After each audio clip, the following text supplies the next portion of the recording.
नमस्कार साथियों, मैं परमात्मा राजभर स्वागत करता हूं आप सबके अपने YouTube चैनल EW क्लासेस में। सो फ्रेंड्स, बने रहिए मेरे साथ। आज मैं आपके साथ एक स्पेशल पोएट्री डिस्कस करूंगा जिसका नाम है वॉर द थंडर सेट, और इसको लिखा है टी.एस. इलियट जी ने। और ये फ्रेंड्स वेस्ट लैंड का ये 5वां पार्ट है। और इस 5वें पार्ट में मैंने 2 पार्ट कर दिया। फ्रेंड, पोएट्री बहुत ज़्यादा लंबी थी क्योंकि इसको 2 पार्ट में मैं पढ़ाऊंगा आपको। ठीक, कुछ पार्ट जो है पोएट्री के पहले पार्ट में और कुछ दूसरे पार्ट में पढ़ा दूंगा आपको मैं। ठीक है, क्योंकि पोएट्री 1 घंटे से ज़्यादा बन रही है। ओके फ्रेंड्स, सो हाँ, एक स्पेशल थिंग है friends. If you are preparing for the TGT, PGT, NET, JRF and for the higher education, then there is no problem. Just keep on watching my videos, and I would like to provide all the videos and lecture for free. So stay with me friend, don't leave the site. Otherwise don't say that I could not understand, because I am providing all the lecture and videos for free. So बने रहिए friend मेरे साथ, मैं आपको step by step ले चलता हूँ। कहाँ? टॉपिक पे। तो हम लोग फ्रेंड्स थोड़ा सा, मैं आपको बताया हूँ, कभी भी पढ़ते हैं थोड़ा सा हम थीम पढ़ेंगे, क्योंकि बार बार हम तो टी.एस. इलियट जी के विषय में तो नहीं पढ़ेंगे, लेकिन थोड़ा बहुत हम क्या थीम जरूर ले लेंगे। व्हाट द थंडर सेट का पार्ट है फ्रेंड, देखिएगा। तो थंडर क्या कह सकता है? जो थंडर होता है, जो बरसात में धड़ाम धड़ाम की आवाज आती है, जो गर्जना होता है, उसी को कह रहे थे व्हाट द थंडर सेट। अच्छा, कह रहा कि major theme in what the thunder said, इसका मेजर थीम क्या है? Spiritual barrenness and redemption. कह रहा है कि जो स्पिरिचुअलिटी है, बैरनेस जो बाधाएं हैं, the poem opens with image of a literal and spiritual drought. जो पोएम का स्टार्ट होता है, शुरुआत होता है, तो उसमें बताता है इसमें स्पिरिचुअलिटी की कमी है, सूखा पड़ गया है, कुछ नहीं है। कह रहा है representing society's moral and spiritual emptiness, दर्शाता है कि समाज में क्या मोरालिटी खत्म हो गई है, और क्या स्पिरिचुअलिटी मिस आध्यात्मिकता खत्म हो चुका है, और किसी काम का नहीं। तो फ्रेंड्स लगभग लगभग यही चीजें है इसमें। और हमेशा राइटर आपको स्पिरिचुअलिटी की तरफ ले जाएंगे, और आपको याद होना चाहिए कि इस प्रकार का मैसेज प्रोवाइड करता है हमें। ठीक फ्रेंड, थोड़ा सा यहाँ देख लेते हैं फाइनल मैसेज क्या है। यहाँ फाइनल मैसेज ऑफ पीस का है। द क्लोजिंग संस्कृत वर्ड, अंत में ये कैसे क्लोज होता है, इसका अंत कैसे फ्रेंड इस पोएट्री का? संस्कृत वर्ड शांति है, शांति है, शांति है, ऐसे वर्ड का यूज किया है कि हमारे यहाँ से बताया जाता है कि पूरे संसार में शांति होनी चाहिए। क्योंकि अंत में जो राइटर हैं टी.एस. इलियट जी हैं, वो क्या इस नॉर्थ की तरफ, सॉरी ईस्ट की तरफ, नॉर्थ की तरफ, या आप कह सकते हैं एशिया की तरफ मुड़ते हैं वो। ठीक, translate as the peace which passed understanding, sorry understanding. कह रहा है कि ऐसी चीज को दर्शाते हैं, ट्रांसलेट करते हैं कि जो शांति लाता है। ठीक है, बाकी और टाइम आपका मतलब बर्बाद नहीं करूंगा। हाँ, यहाँ देख लीजिए थोड़ा सा। वार द थंडर सेड में conveys a message of potential spiritual renewal through giving compassion and control, concluding the waste land with both a warning and a promise. क्योंकि ये वार्निंग और एक प्रॉमिस भी है। ठीक है, आगे चलते हैं फ्रेंड हम लोग। पोएट्री लंबी है थोड़ा सा, हम लोग आगे डायरेक्ट टेक्स्ट पे। यहां फ्रेंड एक थीम आती है निकल कर। हम पहले एक टॉपिक पे डिस्कस करते हैं, 1 मिनट, तभी आपके समझ में आएगा कि मानो एक राजा है, क्योंकि वहां राजा था। राजा कौन था? यहूदियों का राजा था। यहूदी थे ना, तो यहूदियों का राजा था। और वहां वो लोग जो अपनी सोच थी, अलग प्रकार की सोच रखते थे। और उस समय जीसस क्रिस्ट, आप क्राइस्ट भी कह सकते हैं उनको, वो अपने शिष्यों के साथ कहाँ एक गार्डन में होते हैं, अपने मित्रों के साथ, दोस्तों के साथ एक गार्डन में होते हैं। और कुछ यहूदी सोचते हैं कि अरे यार दुष्प्रचार कर रहा है, दुष्प्रचार कर रहा है, और उसको पकड़ने के लिए कुछ सैनिकों को भेज देता है, और सैनिक मसाल लेकर आते हैं और क्राइस्ट को पकड़ के ले जाते हैं। वही कहानी यहाँ दर्शाया गया फ्रेंड। ठीक है, तो टायरेसियस की सोच यहां तक पहुंचती है, किस प्रकार से यीशु क्रिस्ट को अगवा किया गया था या अरेस्ट किया गया था, और किस प्रकार से सूली पर चढ़ाया गया था। तो टायरेसियस यही तक सोच रहा है, अभी यही शुरुआत करता है इसमें। चलिए, after the torch light red on sweaty face, जब यहूदी लोग मसाल लेकर आए और उस निर्दोष स्वीटी फेस पर पड़ता है टॉर्च की आवाज। यहूदी जानना चाहते हैं भैया इसमें से क्राइस्ट कौन है, वो जानते हैं। और जब उसे पकड़ लेते हैं, अर्थात कृष्ण जी को पकड़ लेते हैं और ले जाते हैं, उसके बाद क्या होता है गार्डन में? After the Frost silence in the garden, और पूरे गार्डन में सन्नाटा छा जाता है, बगीचे में एकदम सन्नाटा छा जाता है, क्योंकि वो क्राइस्ट बगीचे में ही रहते थे।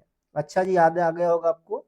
After the agony in stony places, उसे एक स्टोनी प्लेसेस अर्थात मतलब पत्थर की दीवारों के मध्य रखने के बाद, अच्छा है, क्या कह रहा है कि जब उन्हें फांसी की सजा सुनाई, और उससे पहले बता रहा हूं, फांसी से पहले, और यहूदियों ने या यहूदी के जो जज होते हैं, उन्होंने क्या ट्रायल किया, पता किया कि उसे पता चला जज को कि ये जो जीसस क्रिस्ट है, इसके पास तो कुछ कमी नहीं है, ये तो निर्दोष है, ये दोषी नहीं है, तो छोड़ने का प्लान बना लेते हैं फ्रेंड उसको। तो अगर जो छोड़ने का प्लान बनाते हैं, तो यहूदियों ने, जिन्होंने गिरफ्तार किया था, जिनको मैसेज मिला था कि ये दुष्प्रचार कर रहा है, उन लोगों ने विरोध जताया। तो फिर दोबारा से उसी जज ने क्या क्रिस्ट को सूली पर चढ़ाए जाने का आदेश दिया। जब ऐसा आदेश आया और जब चढ़ाया गया सूली पर, तो वहां के उसके अनुयायी, किसके, क्रिस्ट के अनुयायी इतना चिल्लाए, the shouting and the crying, इतनी तेजी तेजी से चिल्लाए, इतनी आवाजें निकल आई कि यहूदियों के जो राजा थे उनका सिंहासन हिल गया, उनकी न्याय की कुर्सी हिल गई। और उसके बाद क्या हुआ, प्रिजन एंड प्लेस, जब वो प्रिजन में था और उसी स्थान पे एंड रिब्रिवेशन, दूर पे एक, वहां तक प्रिजन तक और पैलेस तक एक ऐसी प्रतिध्वनि सुनाई देती है। रिवर्वेशन का मतलब क्या होता है फ्रेंड, एक प्रतिध्वनि सुनाई देना, ऑफ थंडर, धड़ाम धड़ाम की आवाज आई, of spring over the distance mountain, कि कहीं दूर पहाड़ों में बहुत तेजी से आवाज आ रही है। ऐसे कहा कि आवाज, वो इंगित कर रहा है, जो राइटर है टीएस इलियट है, वो इंगित कर रहे हैं क्या, हिमालय की तरफ इंगित कर रहे हैं, हिमालय की तरफ इंगित कर रहे हैं। इतना याद रखिएगा। He who was living is now dead, जो जी रहा था अब वो नहीं है, अर्थात मर गया, इस दुनिया से चला गया। तभी ये धड़ाम धड़ाम की आवाज आ रही है, थंडर की आवाज आ रही है। We who were living are now dying, हम जो क्रिश्चियन लोग थे, जी रहे थे, अब मर रहे हैं। क्यों? क्योंकि उनके धर्म गुरु नहीं रह गए, उनको रास्ता बताने वाला नहीं रह गया, उनका पिता परमेश्वर नहीं रह गया, इस धरती से चला गया। विद अ लिटिल पेशेंस, हम लोगों में धैर्य की कमी हो गई है, अर्थात हमारे पास धैर्य नहीं है। आशा करता हूं फ्रेंड समझ में आ रहा होगा। हाँ, यहां देखिएगा, अब टायरेसियस आगे बढ़ता है, कहां, पत्थरों में जाता है टायरेसियस, उसकी कल्पनाएं पत्थरों में जाती है, जहां वो अकेला रहता है या उसके साथ कोई और रहता है। पत्थरों में क्या अवस्था होती है लोगों की, किस प्रकार से लोग पत्थरों में रहते हैं, उसको देखिएगा। कह रहा है here is no water but only rock, जब पत्थरों में, पहाड़ों में जाता है तो टायरेसियस देखता है कि अरे यार, यहाँ तो कोई पानी नहीं है, केवल पहाड़ ही पहाड़ है, चट्टान ही चट्टान है, कुछ नहीं है। Rock and no water and the sandy road, यहाँ केवल पत्थर हैं और कोई पानी नहीं है, नो वाटर, कोई पानी नहीं है, और जो रोड है, रोड पर बालू पड़ा हुआ है, जो पहाड़ों से कटकर बालू आता है वो रोड पे चला गया है, वो ककरीला पथरीला रोड हो गया है। अच्छा जी, the road winding above among the mountains, जो रोड है वाइंडिंग कर लेता है, जब पहाड़ों हम जाते हैं तो वहां रोड टेढ़ा मेढ़ा हो जाता है, ऊंच नीच टेढ़ा मेढ़ा, क्योंकि पहाड़ों पर रोड सीधा नहीं होता है। Which are mountains of rock without water, और जो माउंटेन्स के, जो उस पर्वत के पत्थर हैं, वो बिना पानी के, उसमें कोई पानी नहीं है। If there were water we should stop and drink, तो टायरेसियस सोच रहा है काश यहाँ पानी होता और हम लोग रुकते और पानी पी लेते। अच्छा, amongst the rock one cannot stop or think, और इन पत्थरों में ना ही कोई रुक सकता है और ना ही कोई सोच सकता है। क्यों? क्योंकि जितना चढ़ाई आपने किया है, उतना आगे जाएंगे तो शायद सफलता मिल सकती है, उतना पीछे आएंगे तो आपको निराशा हाथ लग जाएगी, इसलिए वहां ना कोई रुक सकता है ना कोई सोच सकता है। आशा करता हूं फ्रेंड समझ में आ रहा होगा आपके। कह रहा है स्वीट इज ड्राई, पसीना, स्वीट मीन्स पसीना, पसीना सूख गया है, and feet are in the sand, और पैर है, जो एंकल आपका पैर है वो बालू में है। सोचिए, पसीना सूख जाए और पैर बालू में, इतनी धूप में, तपती धूप में कैसे इंसान रह सकता है। If there were only water amongst the rock, अगर इन पत्थरों में केवल पानी होता, कल्पना कर रहा है कौन, टायरेसियस। टायरेसियस कह रहा है काश इन पत्थरों में पानी होता, dead mountains mouth of carious teeth that can not spit. यहाँ इन पर्वतों में केवल पत्थरों के, चट्टानों के जो दांत दिखाई दे रहे हैं, लेकिन वो थूक नहीं सकते, अर्थात उनमें से पानी नहीं निकल सकता। Friend, here one can neither stand nor lie nor sit. यहाँ ना कोई क्या कर सकता है, ना खड़ा हो सकता है, ना पढ़ सकता है, ना बैठ सकता है। पढ़ सकने का मतलब सो नहीं सकता है।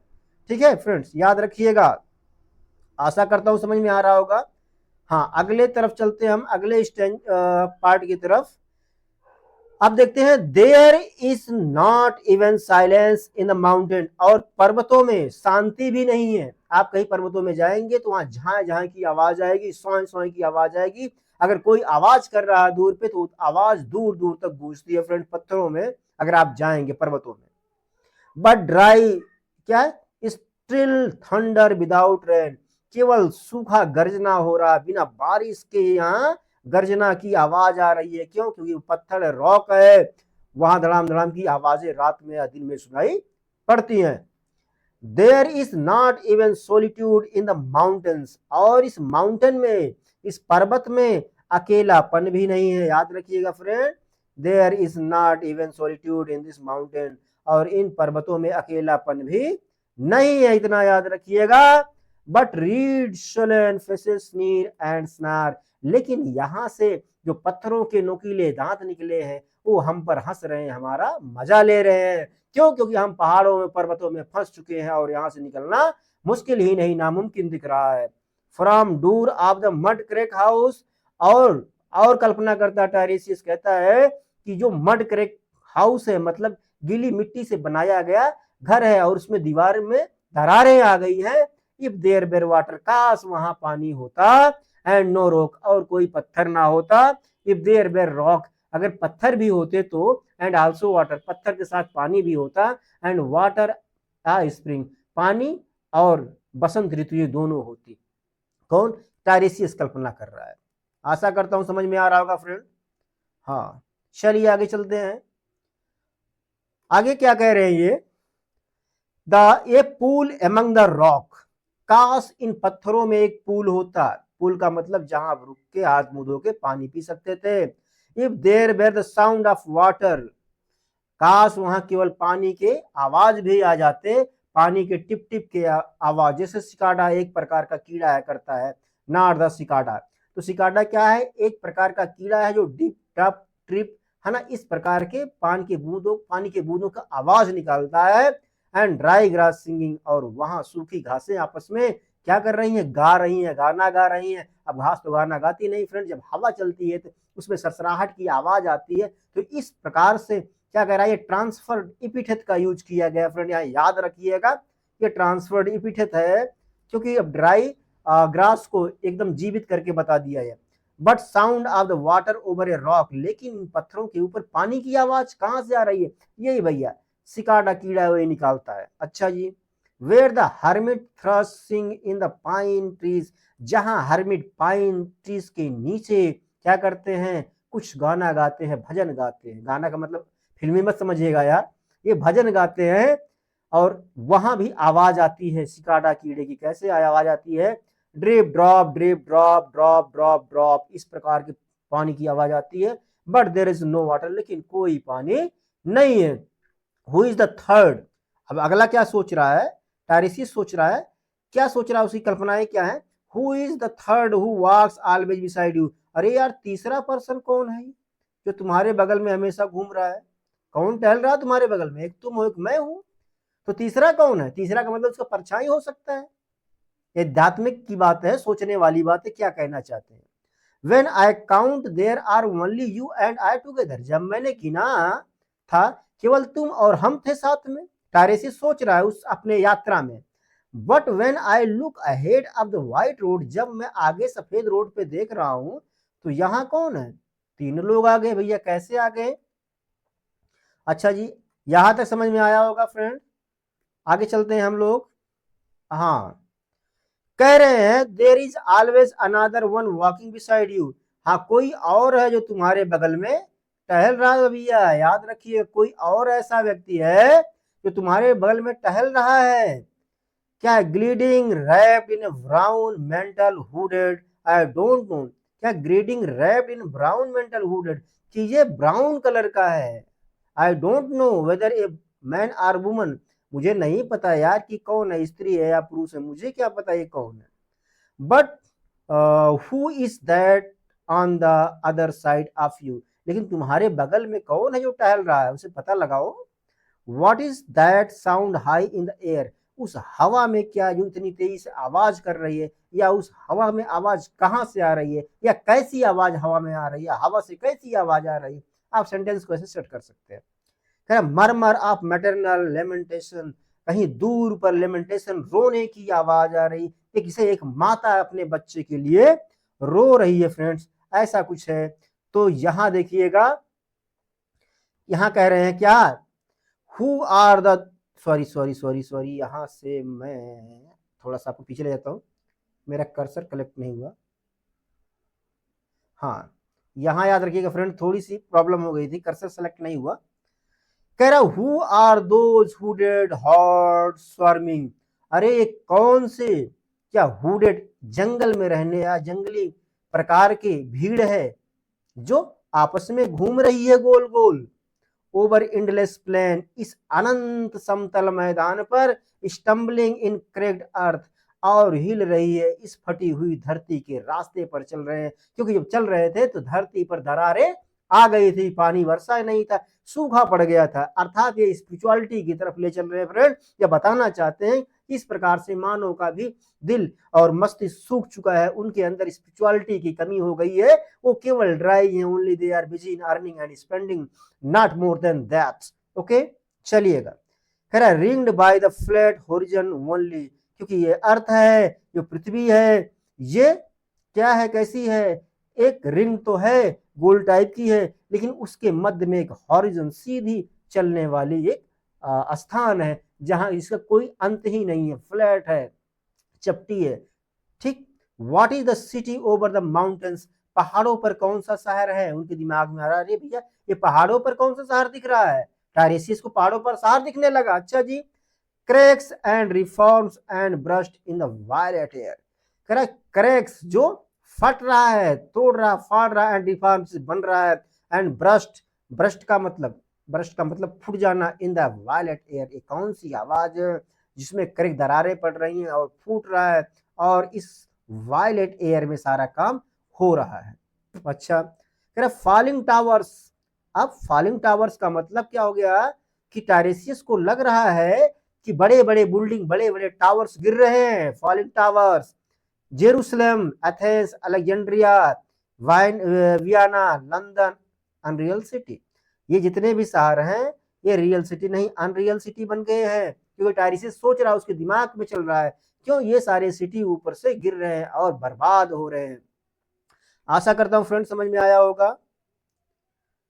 तो हाँ, यहाँ से पार्ट 2 चालू हो जाता है फ्रेंड्स। मैं आपको बताऊं कि मैं पार्ट 2 को दूसरी बार रिलीज करूंगा, क्योंकि वीडियो काफी ज्यादा लंबी हो गई है फ्रेंड्स। अगर आपको ये वीडियो अच्छा लगा हुआ फ्रेंड्स, आप तैयारी कर रहे हैं किसी चीज की, जैसे टीजीटी पीजीटी की, या किसी भी कम्पिटेटिव एग्जामिनेशन की, जैसे टीचर लेवल की, देन आई थिंक आपको अच्छा लगा होगा वीडियो। अगर आपको वीडियो अच्छा लगा, please share, like, subscribe, and don't try to forget about comment. तो अपना कमेंट सेक्शन में जरूर लिखिए फ्रेंड्स। और कुछ मैं एक ऐसी चीज छोड़ के जा रहा हूँ, एक ऐसा क्वेश्चन पूछ रहा हूँ, आपको ये बताना है कि इस लेसन को किस भारतीय उपनिषद से जोड़ा गया है, इस पोएट्री को किस भारतीय उपनिषद से जोड़ा गया है, इसका अर्थ निकाला गया है, इसको आपको बताना है। ठीक फ्रेंड, तो मिलते हैं किसी और नेक्स्ट सेशन में, अगले पार्ट में, तब तक के लिए नमस्कार, धन्यवाद।